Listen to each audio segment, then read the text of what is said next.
Hello guys, চলে এসেছি একটা নতুন ভিডিও নিয়ে। হ্যাঁ, আজকে আমি পাঞ্জাবি পরে যাচ্ছি মামা বাড়িতে ফোঁটা নিতে। হ্যাঁ, সবাই জিজ্ঞেস করবে মামা বাড়িতে কেন? কারণটা পরে বলছি। এই যে এত মিষ্টি দেখে তো আমার খুব খিদে পেয়ে গেছিলো। এই যে স্ক্রিনে যেই দুজনকে দেখতে পাচ্ছ, এক হচ্ছে আমার মা আর এক হচ্ছে আমার মামা। আমার মামার টোটাল ৩ দিদি। এক বড় যেটা হচ্ছে আমার মা, এ হচ্ছে মেজো যেটা হচ্ছে আমার বড় মাসি।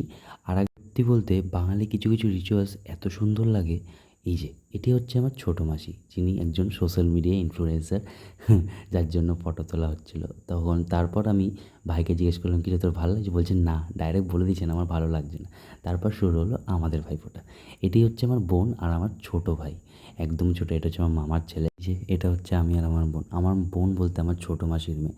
দেখো, আশীর্বাদ করছিল না চুল খারাপ করছিল সেটা আমি জানি না, লাস্টেরটা ভালো করে দিয়েছিল।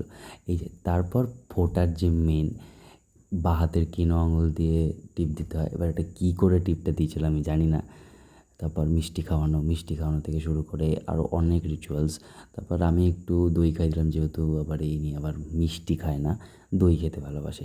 তারপর এই যে এটা হচ্ছে আমার মেজো মাসির ছেলে, মানে দেবপ্রিয়। তো ওইখানে গিফট দেওয়া দিয়ে হলো, আমিও গিফট দিয়েছি। আবার ভেবো না আমি গিফট দিইনি, আসলে ভিডিওটা করতে ভুলে গেছিলাম। গিফট দেওয়া, গিফট নেওয়া থেকে শুরু করে অনেক কিছু। তারপর ফ্যামিলি একটা ফটো তুলে ভিডিওটা এখানে শেষ করলাম। টাটা।